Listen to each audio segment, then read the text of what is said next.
नमस्कार दोस्तों, मैं हूं राज और आप देख रहे हैं हाईवे 33। तो चले दोस्तों आज की कहानी की सफर पर।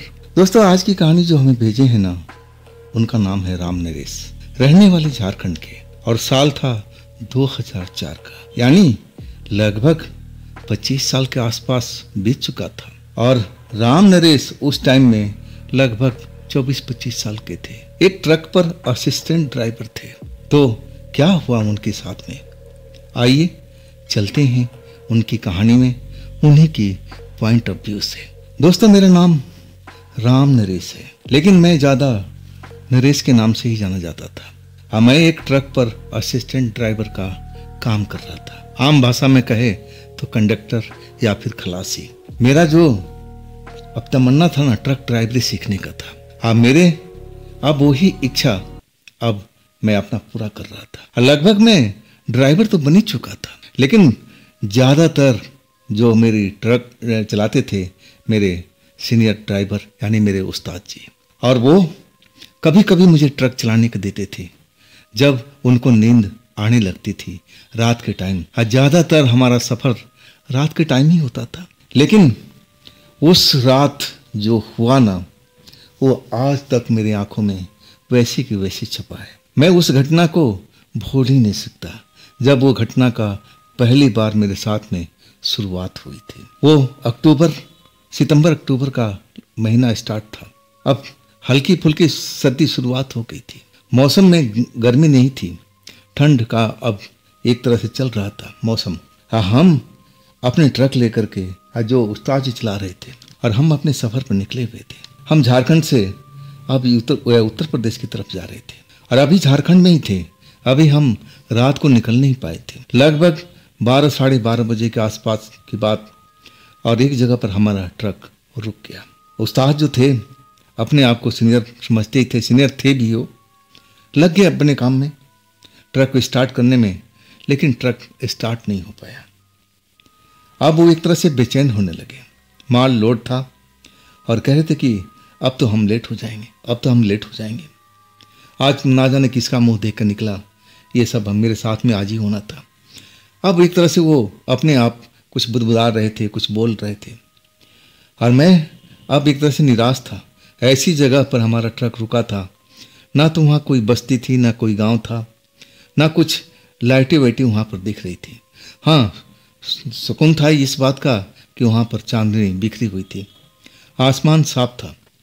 ठंड जो थी ना, शुरुआती ठंड थी, लेकिन महसूस हो रही थी। लेकिन उस टाइम बड़े मच्छर भी थे वहाँ पर।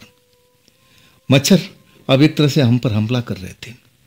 उस्ताद जी अलग ही अपने ध्यान में थे कि अब क्या होगा। तब तक वो निराशा भाव में वो भी डूब चुके थे। कहने लगे, नरेश आज हम फंस गए। अब देखो, ये माल जल्दी पहुँचाना था, लेकिन हम पहुँचा नहीं पाए, ट्रक खराब हो गया है। अब मुझे मैकेनिक को लेकर आना पड़ेगा। मैं कहने लगा, उस्ताद जी इतनी रात को मैकेनिक कहाँ मिलेगा। तब कहने लगे कि मुझे जाना पड़ेगा, तब मैं सुबह में मैकेनिक के साथ में लौटूंगा। मैं कहने लगा कि उस्ताद जी इस टाइम तो कोई अब साधन भी नहीं दिखाई दे रहा, और रास्ता बिल्कुल खाली पड़ा हुआ है, कोई ट्रक भी आता जाता दिखाई नहीं दे रहा। तब वो कहने लगे कि जैसे कोई ट्रक आएगा ना, हम रोकने की कोशिश करेंगे, और रोक दिया तो मैं उस पर सवार होकर निकल जाऊंगा अपने शहर को। उस मिस्त्री को मुझे जल्दी से लेकर के आना पड़ेगा सुबह में, और तब जाकर के हम रास्ता को कवर कर सकते हैं। आखिरकार हम दोनों चेष्टा में लग गए। अब एक तरह से संजोगी था कि उस टाइम एक ट्रक आता हुआ दिख गया। हम दोनों अब ट्रक के रोकने के अब जुगाड़ करने लगे, हाथ हिलाने लगे कि रोको भाई, रोको। शायद वो ड्राइवर हमारे उस्ताद जी को जानता था और ट्रक रोक दिया। कहने लगा, क्या हुआ उस्ताद, तुम इस जगह पर। तब वो अपना रोना रोने लगे, देखो ना, मुझे उत्तर प्रदेश निकलना था और ट्रक यहीं खराब हो गया, अब मुझे शहर तक लिफ्ट दे दोगे। वो कहने लगा, हाँ बैठ जाओ, चलो। फिर उस्ताद जी मुझे समझाने लगे कि देख नरेश, ट्रक के छोड़ के दूर मत जाना, इसमें कीमती माल है, माल देखते रहना, और सोना भी मत, मैं सुबह तक किसी हालत में लौट के आ जाऊंगा। अब ट्रक चला गया, उस्ताद जी भी चले गए। मैं उस जगह पर वीरान सा जगह पर मैं अकेले बैठा हुआ था। ट्रक के अंदर भी मच्छर लग रहे थे और मैं बाहर निकल आया। बाहर में मीठी मीठी ठंड का एहसास हो रहा था। मैं सोचने लगा कि अब मैं क्या करूं। हाँ, उन टाइम में मैं भूत प्रेत से डरता उड़ता नहीं था, ना उनके बारे में विशेष कोई जानता था। बस इतना जानता था कि भूत प्रेत कहानियों के हिस्सा होते हैं और हमें डरना चाहिए। लेकिन मैंने आज तक कभी भूत प्रेत को देखा नहीं था, तो डरूं किस लिए। डर नहीं था शरीर में, जवानी का जोश था, खून गर्म था। डर कैसा होता है मुझे पता ही नहीं चला। जब अब ठंड महसूस होने लगी ना, और ट्रक में जाऊं ठंड से बचने के लिए, तब मच्छरों का हमला शुरू हो जाता था। बड़ा विकट परिस्थिति में आ चुका था। तब मुझे लगने लगा कि अरे ये सब जंगल झड़ तो है ही है, चलो थोड़ा सा सूखी लकड़ी और कुछ पत्ते तोड़ करके धुआं कर दूंगा, थोड़ा आग भी लग जाएगी, हाथ भी सेक लूंगा और मच्छरों से भी अब बचाव हो जाएगा। मैं गांव का रहने वाला था और ये सब जुगाड़ मुझे अच्छी तरह से पता था। आखिरकार मैं सूखी लकड़ियाँ चुना, कुछ हरे पत्ते पेड़ से तोड़े और फिर आग लगा दी और उसी आग के पास में बैठ गया और ऊपर से कुछ हरी पत्तियाँ डाल दी कि वहाँ पर थोड़ा धुआं भी निकलता रहे, आग भी जलती रहे और धुआं भी निकलता रहे, ताकि मच्छरों से बचाव भी हो सके। हाँ, मैं करीब आधा पौन घंटा आप उस जगह पर आग का गर्मी ले रहा था और मच्छरों से मेरा बचाव भी हो रहा था। तभी मुझे एक शोर सुनाई पड़ा। शोर रोड की साइड से नहीं, जंगल की साइड से। अब जंगल के आसपास में हमारा ट्रक खराब हुआ था और जंगल की साइड से शोर सुनाई पड़ा। मुझे लगा कि कोई शिकारी उकारी तो नहीं जंगल में घूम रहे हैं। जैसा शोर शराबा हो रहा था मुझे ऐसा ही महसूस हुआ। हमें कहने लगा ये इतना बड़ा जंगल तो नहीं है कि यहाँ पर कोई शिकार होगा। हाँ, मैं शांत रहा कि जो होगा देखा जाएगा। अंदर ही अंदर शोर चलता रहा, जैसे बहुत सारे लोग जंगल के अंदर में दौड़ रहे हैं और कुछ आवाज़ भी कर रहे हैं। शोर शराबा करीब 5-7 मिनट तक चलता रहा और फिर कुछ देर के लिए शांति हो गई। अब इसके बाद जो शोर था ना, अब थम तो गया था, लेकिन कुछ कदमों की आवाज़ इधर उधर अब सुनाई पड़ रही थी, जैसे जंगल के अंदर कोई चल रहा हो। पेड़ की डालियां जंगल के जैसे अब हिल रहे हो, ऐसा महसूस हो रहा था। अब मैं थोड़ा अब ध्यान आकर्षित मेरा उस तरफ में होने लगा। ये कौन लोग हो सकते हैं भाई? उस्ताद जी बोल के गए थे कि ट्रक का रखवाली करना है, इसमें कीमती सामान भी है, कहीं चोर लुटेरे तो नहीं है। हाँ, इसके लिए मैं अब तैयार हो गया था। मेरे ट्रक के अंदर में अब हॉकी वाला और स्टिक थी, उस्ताद जी रखते थे, और स्टिक निकाल करके बाहर मैं रख लिया था कि एक आध होंगे तो मैं तो देख लूँगा आराम से। शक्तिशाली तो था, शरीर मजबूत कद काठी का था और डर तो मैं जानता ही नहीं था। लेकिन वो हलचल जो हो रही थी दोबारा से, वो हलचल फिर शांत हो गई। फिर अब एक हलचल अलग से सुनाई पड़ने लगी, जैसे कोई दौड़ते हुए मेरी तरफ आ रहा हो। चांद की रोशनी में मैं उधर ही ध्यान देने लगा कि आ जाओ बेटा, अगर तुम चोर उचक्के हो ना तो तुम्हारा स्वागत के लिए हॉकी का स्टिक रखा हुआ है। एक आध हॉकी लगा दूंगा, आप फिर तुम लंबा लेट जाओगे, या तो भागी जाओगे या फिर अब समझ लो तुम्हारा क्या हाल होगा। मैं मन ही मन पूरा प्लान कर लिया था कि मुझे अपना भी बचाव करना है और ट्रक का सामान का भी बचाव करना है, अगर चोर उचक्के होंगे तब। लेकिन जो मैं देखा ना, तो मुझे विश्वास भी नहीं हुआ कि आधी रात के वक्त एक लड़की दौड़ती हुई जंगल से निकल रही थी। कपड़े फटे हाल में थे और बाल बिखरे हुए थे, जैसे उसके पीछे बहुत सारा भूत लगे हुए हो। गिरती पड़ती डालियों से बचती हुई, उलझती हुई, अपने आप को बचाती हुई और हमारे पास अब दौड़ आई थी। अभी भी मैं आग के पास बैठा हुआ था, मैं उसको देख रहा था। हमारे अब बगल में एक मोटा तना वाला पेड़ था और वो मुझे देखी उस तरफ में कि मैं यहाँ पर बैठा हुआ हूँ, लेकिन वो मेरे पास में नहीं आई। उस पेड़ के तने के पास जा करके छिप गई। अभी मैं कुछ सोच पाता और तब तक फिर जंगल में शोर शुरू हो गया था, जैसे लोग इधर से उधर भाग रहे हो, किसी को ढूंढने की कोशिश कर रहे हो। और उस लड़की को देख करके मेरे मन में कई तरह का सवाल आया था। एक तो जवान लड़की, फटे हाल कपड़े उसके। ये ऐसा अब क्यों कर रही थी? जंगल से निकल के क्या उसके पीछे कुछ गुंडे, बदमाश, मवाली टाइप के लड़के तो नहीं लगे थे? उसका पीछा कर रहे थे। देख करके मुझे ऐसा ही लगा। अब मैं भी पूरी तैयारी में था। खून में उबाल आ चुका था कि मैं अब इस लड़की की रक्षा तो जरूर करूंगा, चाहे कुछ भी हो जाए। और तब जब जंगल से अब वो कुछ लोग को आते हुए देखा ना, तो मेरा दिल धड़कने लगा। मैं तो समझा था कि मेरे कदकाठी के होंगे, लेकिन मैं 3 लोगों को देखा। एक उसमें तो बहुत विशेष लंबा था। अब पहलवान सरीखा, अब हम मेरे जैसे तो उसमें 3 बंदे आ सकते थे। इतना मोटा तगड़ा और लंबाई भी काफ़ी थी। सर के बाल भी लंबे लंबे थे। चेहरा बिल्कुल स्याह काला देखने में, और आधा अधूरा कपड़ा पहने हुए था। ऊपर से अब जो था बिल्कुल नंगा ही था। हाँ, नीचे कुछ धोती टाइप का लपेट रखा था। और उसके साथ में जो थे ना, उससे कुछ छोटे थे, लेकिन लगते थे वैसे कि सब जुड़वा भाई हों। और वो अब हमारी तरफ आ रहे थे। अभी भी मेरा हॉकी का स्टिक मेरे पास में पड़ा था, लेकिन जब उन डील डोल देखा ना, तो मैं समझ गया कि मैं इनसे जीत नहीं पाऊंगा। लेकिन चलो, प्रयत्न तो करूंगा। अगर ये मेरा ट्रक को लूटने आए तब भी मैं इनसे झगड़ जाऊंगा, इनके आगे खड़े हो जाऊंगा। अगर उस लड़की की तरफ, पेड़ की तरफ जाएंगे, अगर उनको पता लग गया कि लड़की वहाँ है, तभी मैं इनका अब सामना करूंगा, चाहे कुछ भी हो जाए।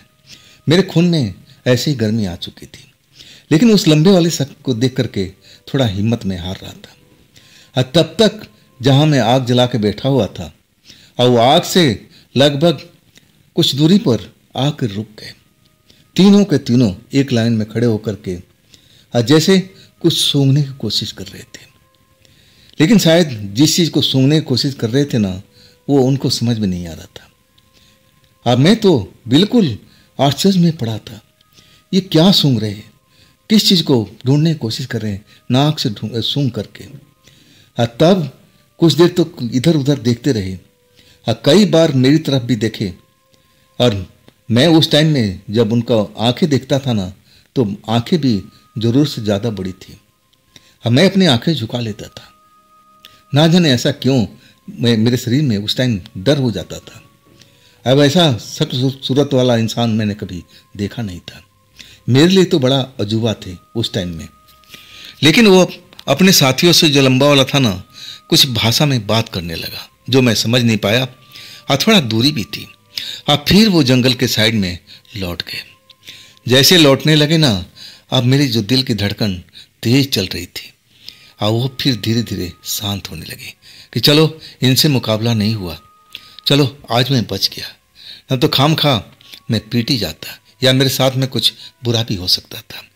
ट्रक भी सुरक्षित है, और वो लड़की पेड़ के पीछे छुपी हुई वो भी सुरक्षित है।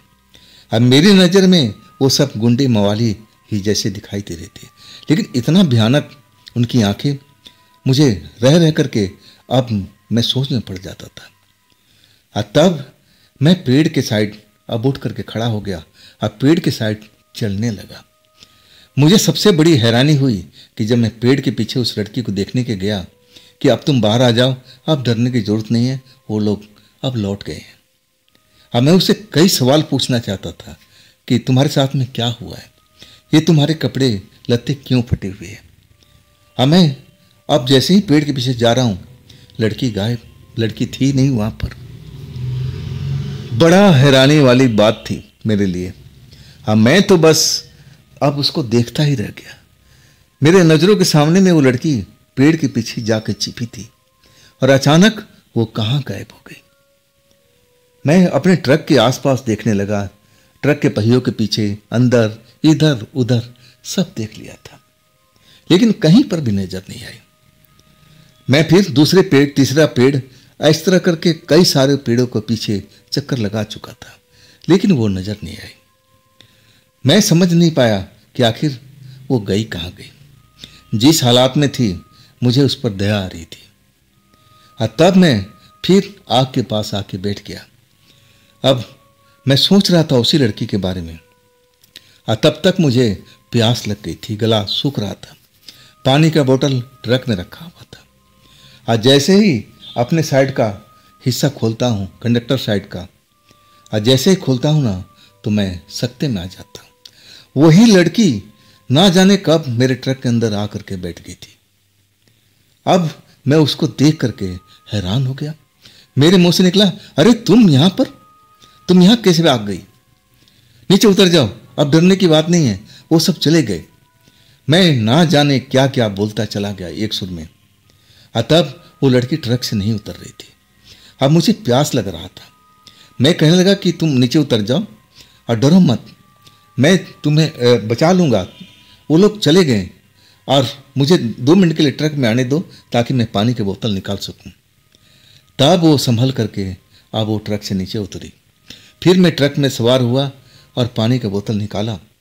अब मैं उस लड़की को ऑफर किया, लेकिन लड़की ने मना कर दिया कि नहीं। कुछ बोली नहीं, लेकिन इशारा जरूर कर दिया। तब मैं पानी का घूंट लिया। और फिर जब प्यास बुझ गई तब मैं कहने लगा कि अब बताओ तुम्हारे साथ में क्या हुआ है, कौन से गांव की रहने वाली हो, और ये इनके चक्कर में कैसे फंस गई। मुझे देख करके वो अच्छे लोग नहीं लग रहे थे। लड़की एकदम मुझे भी हैरानी से देख रही थी, जैसे मैं भी उसके लिए 8वां अजूबा हूं। और वो कहने लगी, आप मुझे अच्छी तरह से देख रहे हो? मैं बोलने लगा, हाँ मैं देख रहा हूं। क्या तुम कोई जादुई चीज हो कि तुम गायब हो गई हो और मैं देख ना सकूं? तब वो कहने लगी, अरे वाह, आप मुझे देख सकते हो, मैं आपको नजर आ रही हूं। मैं हंसने लगा, क्या पागलों की तरह बात कर रही हो? जब तुम जंगल से निकल रही तब भी मैंने तुम्हें देखा, जब तुम पेड़ के पीछे छिप रही थी तब भी मैं देखा, और तुम कब जाके ट्रक में अब सवार हो गई वो मैं नहीं देख पाया, ताकि मैं उन लोगों पर नजर रखे हुए था और वो लोग कुछ शोर भी कर रहे थे। और उसी वक्त तुम शायद पेड़ के पीछे से निकल करके और ट्रक में सवार हो गई थी। और वो लोग कुत्तों की माफिक सूंघ रहे थे, तुम्हें नाक से सूंघने की कोशिश कर रहे थे। शायद मैं जो आग जला रखा था ना, धुआं निकल रहा था, इसी वजह से तुम्हारा गंध को वो पहचान नहीं पाया। कौन थे वो लोग? मैं छोड़ते ही कई प्रश्न कर दिया था। लड़की रोने लगी, आंखों से आंसू निकलने लगा। अरे मैं कहा, अरे रोने की जरूरत नहीं है, तुम बिल्कुल सुरक्षित हो, घबराओ मत। अगर तुम कहोगी तो मैं तुम्हारे घर तक छोड़ आऊँगा। हाँ, मैं ट्रक का अब एक असिस्टेंट ड्राइवर हूँ और मैं तुम्हारे लिए इतना तो कर सकता हूँ, लेकिन इस टाइम में नहीं। इस टाइम में बिल्कुल मैं कहीं नहीं जा सकता। ट्रक की जिम्मेवारी मेरे ऊपर में है। हाँ, जब मेरे उस्ताद आ जाएंगे ट्रक सही हो जाएगा। जब तुम जिधर कहोगी, जिधर हम जा रहे हैं उस सड़क पर कहीं भी तुम्हारा गांव होगा, हम तुम्हें लेके चलेंगे और तुम्हें वहां तक छोड़ देंगे। इतना मैं कर सकता हूँ। लड़की अभी भी रोती जा रही थी। हाँ, मैं उसको शांत कराने की कोशिश कर रहा था। अरे शांत हो जाओ, मत रो, अब वो लोग चले गए, लौट के नहीं आएंगे। और मैं ये जो पहेली था ना, अभी समझ नहीं पा रहा था। लड़की मुझसे क्यों बोल रही थी कि मैं तुम्हें दिखाई दे रही हूँ, ये पहले भी समझ में नहीं आ रही थी। कपड़े लत्ते और फटे हुए दिखाई दे रहे थे। कपड़ा देखने में अच्छा पहन रखी थी, लेकिन कई जगह से फटे हुए दिखाई दे रहे थे। अब ऐसा क्यों हुआ था उसके साथ में? जब तक वो शांत नहीं होती अपनी कहानी कैसे बताती? आखिरकार कुछ देर के बाद मैं शांत हुई। अब मैं फिर पानी का बोतल उसको देने लगा। तब वो कहने लगी, नहीं मुझे प्यास नहीं है, प्यास अगर लगेगा तो मैं पानी आपसे मांग लूँगी। तब मैं कहने लगा कि आप अपने बारे में बताओ, आप हो कौन और इस जंगल में कैसे आप फंसी और वो तीनों लोग कौन थे? आखिरकार फिर उसकी आंखों में आंसू आ गए और फिर मैं उसको चुप कराया और तब वो बड़े शांत स्वभाव से धीरे धीरे अपनी बात बताने लगी। कहने लगी कि मैं एक बात बोलूं, आप विश्वास करेंगे? मैं कहने लगा, हाँ बिल्कुल मैं करूंगा, तुम बात तो बोलो। तब वो कहने लगी कि मैं एक प्रेतात्मा हूं। मैं उसकी बात पर जोर से हंस पड़ा और कहने लगा, हाँ प्रेतात्मा किससे कहानियों में होते हैं, तुम मुझे पागल बना रही हो, मैं तुम्हें पागल दिख रहा हूं। अरे प्रेतात्मा होता ही नहीं है, मैंने आज तक देखा नहीं है। हाँ, मैं ये सुना हूं कि प्रेतात्मा अलग किस्म के होते हैं, वो हवा में चलते हैं और वो देखने में बहुत भयानक लगते हैं, जैसे मैं किस्से कहानियां में सुना हूं, लेकिन आज तक मैं किसी प्रेतात्मा को, भूत प्रेत को मैं देखा नहीं हूं। मुझे पागल बना रही हो, मुझे डराने की कोशिश कर रही हो। अरे देखो, मैं जानता हूँ तुम जवान हो, मैं तुम्हें गंदी नज़र से मैं देख नहीं रहा हूँ। तुम बिल्कुल सुरक्षित हो इस स्थान पर, तुम्हें कोई घबराने की जरूरत नहीं है। तुम अपने बारे में सच सच बताओ, तुम हो कौन? लड़की कुछ देर शांत रही, अब फिर धीरे धीरे कहने लगी कि मैं सही में एक प्रेत आत्मा हूँ, और मैं अब इन लोगों से अब एक तरह से भाग रही थी, इनसे बच करके निकल रही थी। ये लोग ना जाने कब मुझसे अब पकड़ करके मुझे अपने कैद में रखे थे, मेरे साथ में बुरा बर्ताव करते थे। हाँ, मैं आज़ादी के लिए तरसती थी। ना जाने कितने अब टाइम हो गया, मुझे तो पता ही नहीं चल रहा है। हाँ, तब आज मुझे मौका मिला, हाँ तब मैं आज़ाद हो गई थी। लेकिन जैसे ही मैं उनके एरिया से बाहर निकली, शायद उनको पता लग गया था, और वो मेरे पीछा करते हुए अब मेरी तरफ दौड़ पड़े। बड़ी मुश्किल से मैं उनको चकमा दे करके यहाँ तक पहुँची हूँ। वो अभी भी हमें ढूंढ रहे होंगे। सही मायने में उसकी बात मैं सुना ना तो मुझे अभी भी विश्वास नहीं हुआ। देखने में हाड़ मांस की बनी हुई लड़की बिल्कुल एक आम लड़की की तरह लग रही थी। कैसे प्रेतात्मा हो सकती? मैं उसकी बात पर फिर हंसने लगा, कहने लगा कि देखो, सच्चाई बताओ। तब वो कहने लगी कि अब मैं कैसे बताऊं, मैं हूं एक प्रेतात्मा, मैं अब साबित करके दिखाती हूं। मैंने कहा कि कैसे साबित करोगी तुम? तब वो कहने लगी कि बस आप मेरे से 2 कदम पीछे हट जाओ। मैं अब उसकी तरफ देखने लगा कि ये मेरे साथ में कोई जादू का खेल करने वाली है क्या, कोई जादूगरनी है। लेकिन मैं देखना चाहता था कि वो क्या करने वाली है। मैं 2 कदम पीछे हट गया था। जैसे मेरी आंख की पलकें अब झपकी तक थी, मतलब सेकंडों वाला हिसाब था, तभी वो मेरे सामने से गायब हो गई थी। मुझे नजर नहीं आ रही थी। मैं उसको देखने लगा, अरे कहाँ गई तुम, कहाँ गई? मैं बेचैन हो उठा था जब उसको नहीं देखा था। तब वो कहने लगी कि मैं जहाँ थी ना, मैं वहीं पर हूँ, मैं कहीं गई नहीं है, मैं कहीं गई नहीं हूँ, इसी जगह पर हूँ। फिर वो अपने रूप में वापस आ गई थी। तब मैं उसको देख करके एकदम आश्चर्य में डूब चुका था। अरे ये तो कोई जादूगर नहीं है, अपने आप को गायब कर लिया है। अभी भी मैं उसको प्रेतात्मा नहीं मान रहा था। तब वो कहने लगी कि वास्तव में मैं एक प्रेतात्मा हूँ। मैं अब बुरी तरह से इन लोगों के साथ में फंसी हुई थी। मैं आज़ादी की तलाश कर रही थी, लेकिन आज मुझे आज़ादी मिल गई है। आपकी ट्रक में आके छिप गई, और आप सही कह रहे हैं कि अगर आप आग नहीं जलाते, वो धुआं नहीं निकलता, तो शायद वो मेरी गंध को अब सूंघ लेते, पता लगा लेते कि मैं हूँ कहाँ पर। फिर वो मुझे पकड़ के ले जाते, मेरे साथ आप वैसे व्यवहार करते जो मैं आपको बता नहीं सकती। लड़की की आंखों में आंसू आ गया था। मैं उससे पूछने लगा कि प्रेतात्मा तुम कब बनी, कैसे बनी? मेरे शरीर में डर नहीं था, एक आश्चर्य था, एक रोमांच था। शरीर के रोएं जब वो गायब हो गई तो मेरे खड़े हो गए थे। मैं अपने आप को मैं ना जाने कैसा महसूस कर रहा था कि मैं एक प्रेतात्मा के सामने बैठा और उससे बात कर रहा हूँ, और वाकई में मुझे बड़ा ही अलग महसूस हो रहा था उस टाइम। तब वो लड़की फिर रोने लगी कि देखिए, अब मैं कहाँ जाऊँगी, मेरा कोई ठिकाना नहीं है। अब मेरा कहाँ रहती थी, मैं किस ठिकाने पर रहती थी, मुझे याद भी नहीं है। मैं सब कुछ भूल चुकी हूँ।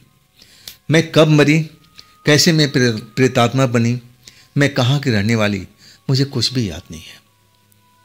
मैं उसकी बात सुनकर के हैरान हो गया था कि मैं एक प्रेतात्मा लड़की के साथ बैठा हुआ और उससे बातें कर रहा। तब मैं फिर उसको पानी की बोतल पकड़ाने लगा। तब उसने बोला कि नहीं, मुझे प्यास नहीं है, अगर प्यास लगेगा तो मैं पानी मांग लूँगी, लेकिन अभी मुझे प्यास नहीं है। तब मैं कहने लगा कि बताओ मैं तुम्हारी कैसे मदद कर सकता हूँ।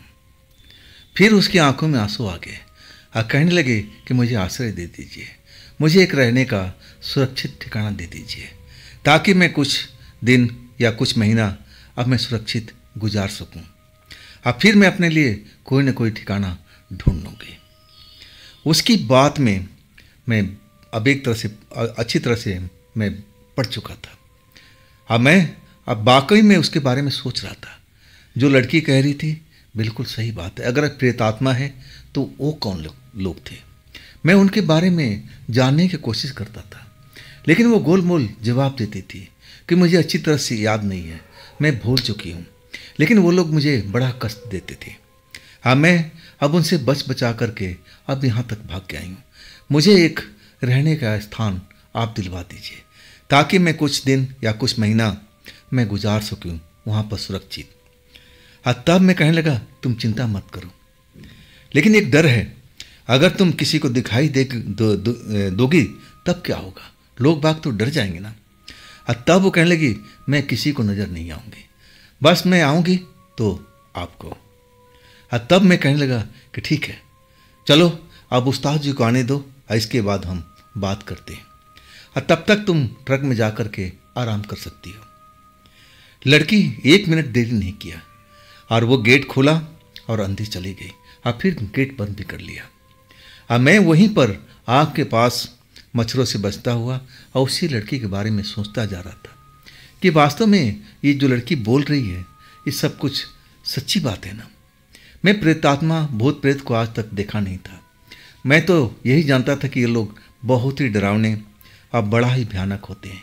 वो इंसानों को पकड़ लेते हैं, फिर मार डालते हैं, उनका खून पी जाते हैं, जो किस्से कहानियाँ में सुना था। लेकिन ये लड़की अलग थी। हाँ, वो 3 लोग जो थे अब कुछ ऐसे ही दिखाई दे रहे थे, गंदे टाइप के, जैसे मुझे कहानियों में सुनने को मिला था। तो असली भूत प्रेत तो वो थे, ये लड़की नहीं थी। ये लड़की तो एक शरीफ आत्मा है। अब मुझे इसकी रक्षा करनी चाहिए। मुझे इसके लिए अब एक सुरक्षित स्थान देना चाहिए। लेकिन सुरक्षित स्थान कौन होगा? सबसे सुरक्षित स्थान तो मेरा घर है, इसके अलावा और कोई जगह नहीं है। लेकिन हम गरीबी में जी रहे थे उस टाइम में।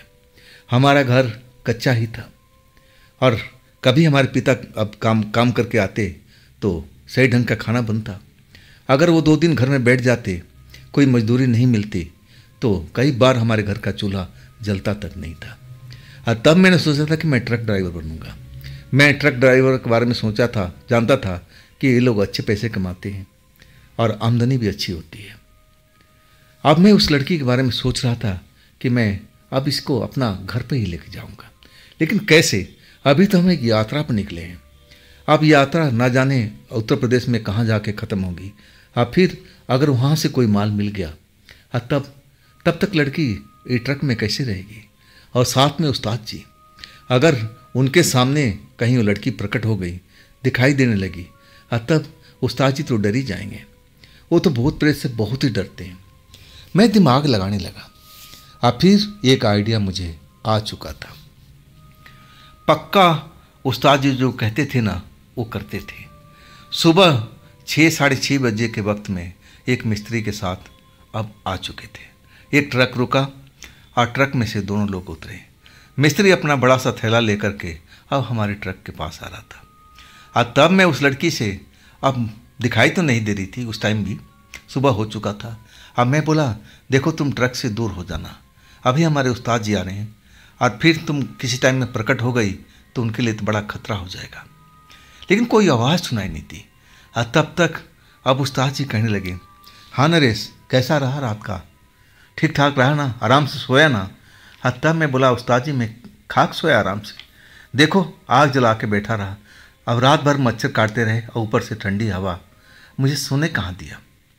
मेरी तबीयत खराब हो रही उस्ताद जी, अब मुझे ठंड लग गई है, देखो मेरा शरीर गर्म हो रहा है। मैं जो मन में विचार किया था कि मैं ऐसे उस्ताद जी से बात करूंगा, और उस्ताद जी कहने लगे, तू कहना क्या चाहता है?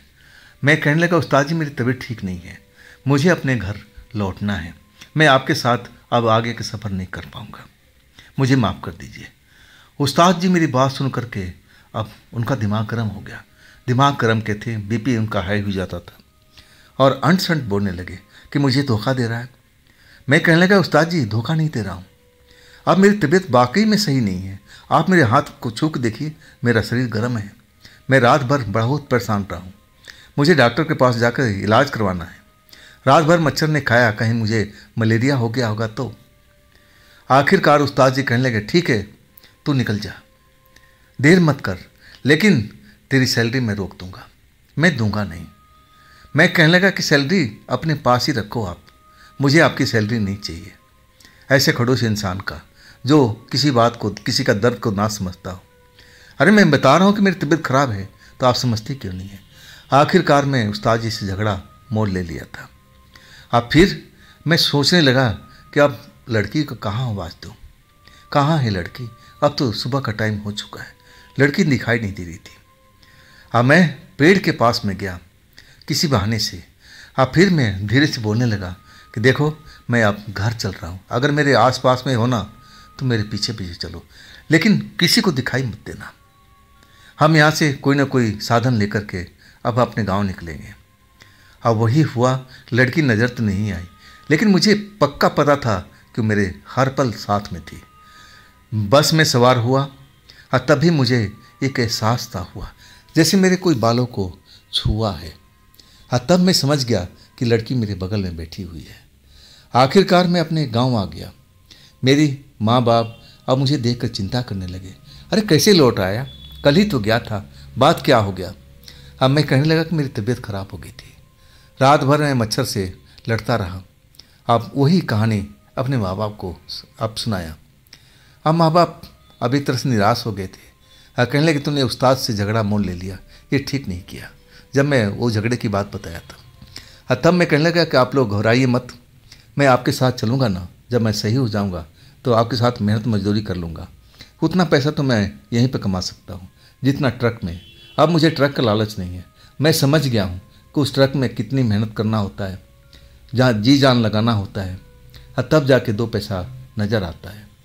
मैं आपके साथ ही रहूँगा। मेरे पापा अब एक तरह से मुझे देख रहे थे, जैसे विश्वास ही नहीं हो रहा था। वो तो यही काम कराना चाहते थे कि तू ट्रक के चक्कर में क्यों पड़ा हुआ है, मेरे साथ चल, मेहनत मजदूरी करते हैं और घर पे रहेगा और मेरा भी काम चलता रहेगा और तू भी मेरे नज़रों के सामने रहेगा। वाकई में उनके चेहरे पर मुस्कान दौड़ गई थी। लेकिन मैं अब सोच रहा था कि उस लड़की को कौन से घर में आश्रय दूं। ले दे के एक मेरा ही कमरा बचा था। अब हमारे पास इतने फालतू कमरे तो थे नहीं, 3 कमरे थे और 3 कमरे में एक पूजा घर था और एक में मम्मी पापा रहते थे और एक में मैं रहता था। हाँ, पूजा घर में मेरी बड़ी बहन जो थी वो पहले रहा करती थी, लेकिन अब उसका शादी हो गया तो अपने ससुराल चली गई थी। आखिरकार मैं अपना कमरे में आ चुका था। शाम के टाइम अब हो चुकी थी। अब मैं धीरे से फुसफुसाया कि तुम मेरे पास में हो ना। तब मेरे को जैसे कोई बालों को छुआ है, आवाज़ सुनाई नहीं पड़ा। मैं समझ गया था। अब मैं कहने लगा आज से ये मेरा कमरा तुम्हारा है, जहाँ चाहो इस घर में। अब छोटा सा घर है, अब इसमें जैसे तैसे अपना गुजारा कर लो, लेकिन ध्यान रहे अब रात को मुझे भी इस घर में सोना है। ठंड का टाइम, अगर ठंड नहीं होता ना तो मैं बाहर ही खाट डाल कर सो जाता। अब देख लो, तुम एडजस्ट कर सकती हो तो कर लेना। आखिरकार खाना पीना अब मम्मी बना रही थी। अब मैं मम्मी से कहने लगा कि मम्मी खाना मुझे दे दो, अब मुझे मेरी तबीयत ठीक नहीं है, मैं अपने कमरे में ही, और ठंड भी लग रही है, मैं अपने कमरे में खाना खा लूँगा। आप कुछ रोटी ज़्यादा ही दे देना, आज मुझे भूख ज़्यादा लगी है। माँ वैसे ही किया। खाना लेके कमरे में आ चुका था, पानी भी लेके आ चुका था। और तब मैंने उस लड़की को फुसफुसा के बोला कि देखो भोजन आ गया है, अब तुम भोजन भी कर सकती हो, अब पानी भी पी सकती हो। लेकिन लड़की कोई जवाब नहीं दिया। मैं कई बार बोला, लेकिन जैसे आसपास में कहीं थी ही नहीं। अगर होती तो मुझे ज़रूर एहसास कराती, मेरे सर पर हाथ जरूर फेरती और तब मैं समझ लेता। आखिरकार मैं भोजन अब खा करके अब सोचने लगा कि लड़की कहाँ गई होगी, ज़रूर आसपास में चक्कर लगा रही होगी और अपने लिए कोई सुरक्षित ठिकाना ढूंढ रही होगी। अब फिर मैं उसी की चिंता करता हुआ और फिर कई बार फुसफुसा के बोला कि तुम अगर हो तो मुझे थोड़ा संकेत दे दो, लेकिन कोई संकेत नहीं मिला। और तब मैं अब नींद में आ गया था, लेकिन मैं चिंता में डूबा हुआ और कब मुझे नींद आ गया मुझे एहसास ही नहीं हुआ। आखिरकार आधी रात के टाइम मेरे सर पर कोई हाथ फेर रहा था और तब मेरी आँख खुली तो मैं उस लड़की को देखा जो गायब हो चुकी थी। मेरे सामने थी। अब उसको निहार रहा था। अभी भी वैसे ही थी, कोई बदलाव नहीं था, लेकिन एक चेहरे पर जो शांति कहा जाता था ना, अब वो मुझे नजर आ रही थी। अब मैं कहने लगा कि देखो, मैं तुम्हें भोजन के लिए आवाज़ लगा रहा था, पानी भी लाया था, और तुम ना जाने कहाँ गायब हो गई थी। और तब वो धीरे से फुसफुसा कहने लगी, मैं तुम्हारे माता पिता के पास में थी। मैं देख रही थी कि मेरे भी माँ बाप ऐसे ही होंगे ना। अब मैं अपने माँ बाप को याद कर रही थी। मैं तुम्हारी आवाज़ को सुन नहीं पाई, माफ़ करना। हाँ, तब मैं कहने लगा कि तुम कहाँ आराम करोगे। अब देखो, मेरे एक ही खाट है और एक ही अब बिछावन और ओढ़ने का व्यवस्था है। अगर तुम एडजस्ट कर लो इसमें तो आराम से सो सकती हो। और तब वो कहने लगी, तुम घबराओ मत, तुम अपना मौज से सो जाओ, अब मेरी चिंता मत करो। तुमने अब अपना घर मुझे दे दिया, इतना ही मेरे लिए काफ़ी है। अब तुम सो जाओ। आखिरकार वो मेरे सर पर हाथ फेरने लगी, और कब मुझे नींद आ गया मुझे पता ही नहीं चला। जब सुबह मेरी आँख खुली ना, तो वही लड़की मेरे बगल में लेटी हुई थी। मैं एकदम समझ नहीं पाया था उस टाइम में। मैं आश्चर्य में डूब गया था कि ये तो मना कर रही थी, और कब मेरे बिस्तर में आके घुस गई मुझे पता भी नहीं चला। आखिरकार मैं उठा तो वो भी उठ गई। कहने लगी, सुबह हो गई क्या? मैंने बोला, हाँ, घर के अंदर अंधेरा है, लेकिन बाहर अब सर्दी का मौसम है ना, अब तो सुबह हो चुकी है। और तब कहने लगी कि ठीक है, अपने काम पर लगो। और फिर मैं अपने फ्रेश होने के लिए बाहर निकल गया था। और इसके बाद जब खेतों से बाहर निकल के आया, घर में आया, और तब वो लड़की अब गायब हो चुकी थी। मैं समझ गया था कि लड़की घर में ही है, लेकिन अब वो दिखाई नहीं देगी। रात हुई। रात में भी उसके लिए मैं खाना का प्रबंध किया था, लेकिन वो खाना नहीं खाई, ना पानी पिया। और फिर वही मेरी अब रात को आँख खुलती है तो मेरे बिस्तर में सोई हुई मिलती है। और तब मैं उससे कहता हूँ कि तुम तो मना करती हो, और फिर तुम कब आके मेरे बिस्तर में सो जाती हो, अब मुझे पता ही नहीं लगता है। क्या तुम्हें भूख प्यास नहीं लगती है? तब वो कहने लगी, लगती है, लेकिन ये जो तुम खाना खा रहे हो ना, मुझे पसंद नहीं है। मैं कोई और चीज़ अभी खा रही हूँ और उसी से गुजारा कर रही हूँ।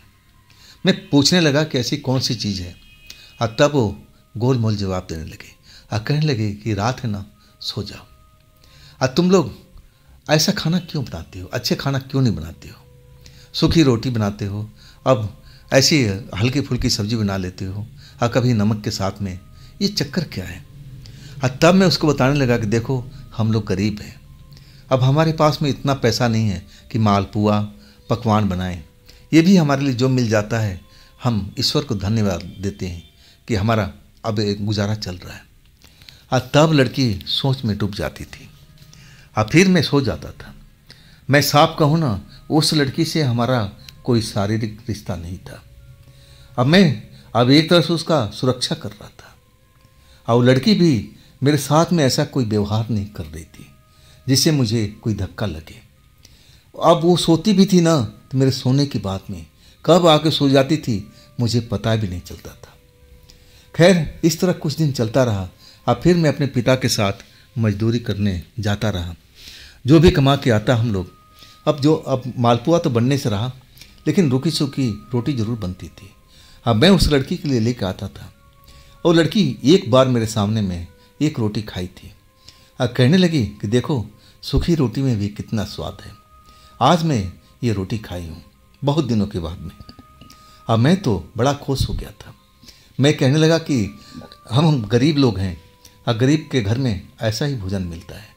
आज तो चलो मिल रहा है, अगर हमारे पास में काम ना हो ना, तो वो भी नहीं मिलेगा। लड़की चिंता में डूब जाती थी जब मैं बोलता था, शायद वो समझ में नहीं पाती थी। खैर, अब जो हमारा काम था ना, रुक चुका था। अब ठंड का टाइम था, अब काम बिल्कुल ख़त्म हो चुका था।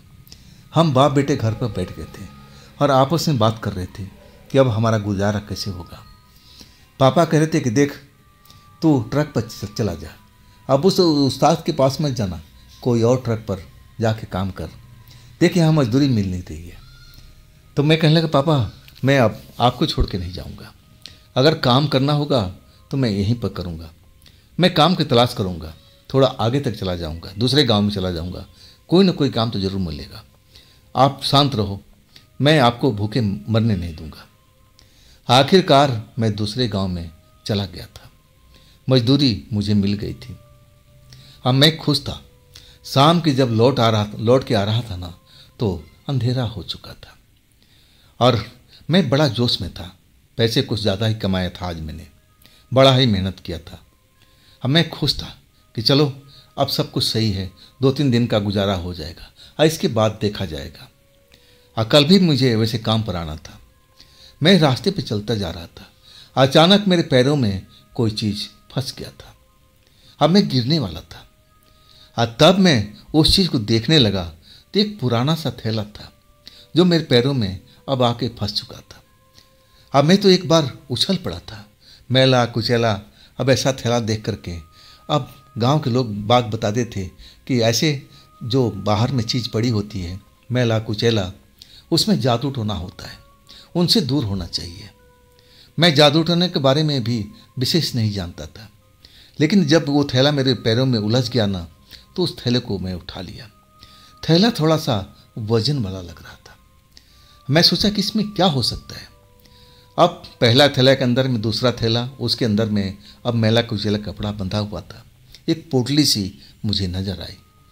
पोटली जब खोला तो मेरी आंखें चौंधिया आ गई थी। उसमें तो सोने के जेवर पड़े हुए थे और जेवर अब मैं देख करके पागल हो गया था। अरे ये किसका हो सकता है, किसका हो सकता है। लेकिन वो चलते हुए रास्ते पर किसका हो सकता है, अब ना जाने किसका गिरा होगा। लेकिन ये मैला कुचैला लग रहा था, जैसे ज़मीन के अंदर से खींच करके निकाला गया हो। अब उस जेवर को देख करके मेरे दिमाग में बहुत सारा सपने तैरने लगे कि अब तो हम अबीर हो गए। अब वो थैला लेकर अपने घर की तरफ दौड़ता हुआ चला गया था। घर में गया, थैला बापू के पकड़ा दिया और कहने लगे, बाबू खोल के देखो इसमें क्या मिला मुझे। बापू हैरानी से जब उस जेवर को देखते हैं, अरे ये कहाँ से लाया तू, किसी के यहाँ से चोरी किया है? मैं कहने लगा, चोरी वोरी नहीं किया है, ये मेरे पैरों में खुद आ गया था और तब मैंने उठा कर देखा और तब मुझे नज़र आया।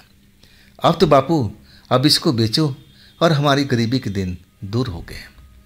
मैं तो बड़ा खुश था, लेकिन बाबू अब डरे सहमे दिख रहे थे। मम्मी से बात कर रहे थे, फुसफुसा रहे थे। मम्मी मुझे इशारे से बुलाई और कहने लगे, तू मेरी कसम खा, झूठ मत बोलना, ये कहाँ तुझे मिला। और जो सच्चाई थी मैं मम्मी के सामने रख दिया कि मम्मी ऐसा ही मुझे मिला है।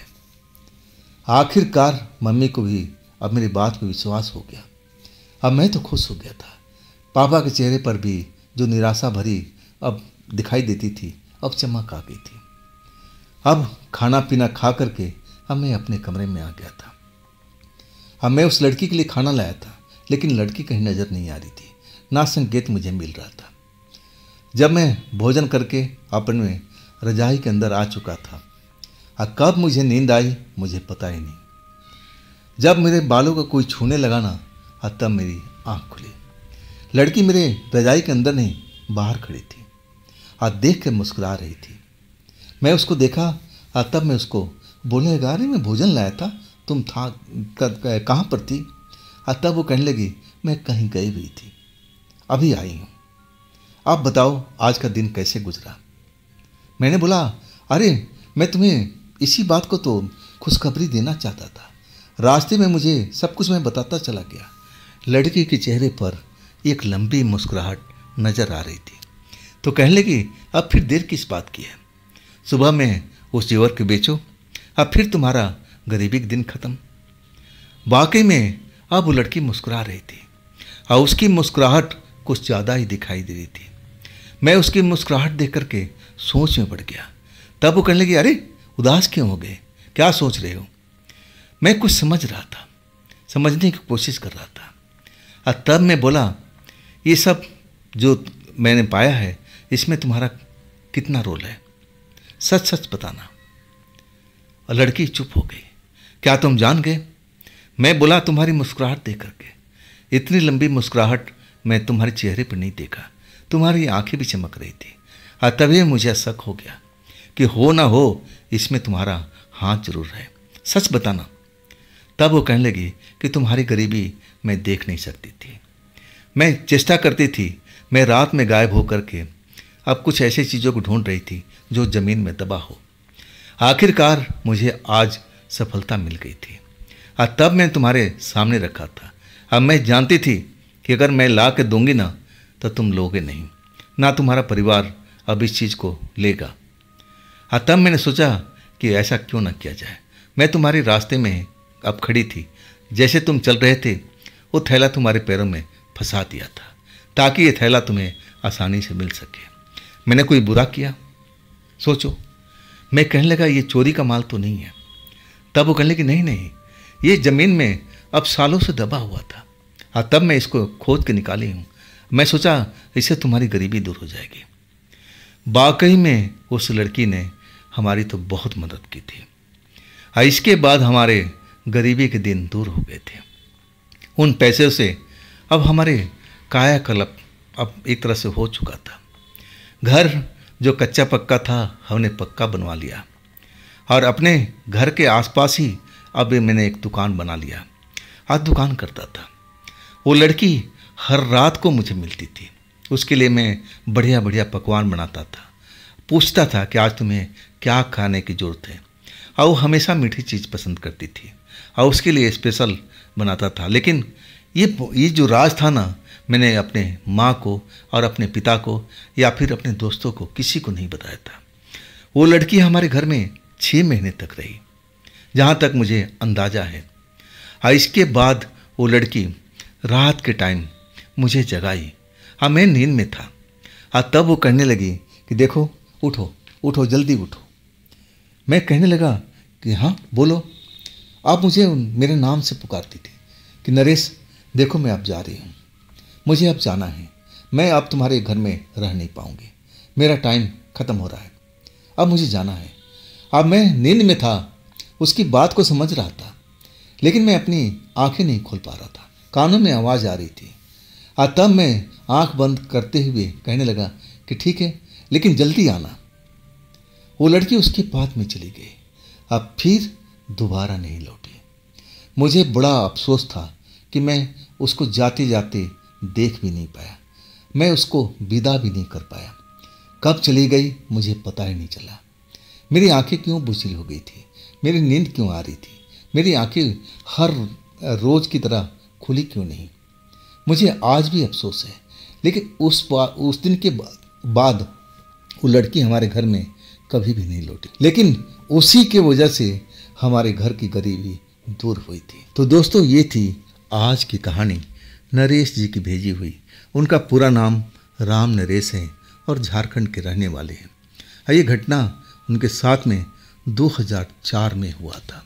तो दोस्तों ये घटना आपको कैसा लगा कमेंट में ज़रूर बताइएगा। दोस्तों ये भी चैनल आप ही का है, तो इसको भी अपना प्यार दीजिए, लाइक कीजिए, सब्सक्राइब कीजिए और हाँ अपने दोस्तों को शेयर जरूर कीजिएगा। फिर हम कल की रात मिलते हैं एक ऐसे ही बहुत बढ़िया कहानी के साथ में जो आपने कभी सुना ना होगा। आप लोग अपना ख्याल रखिए।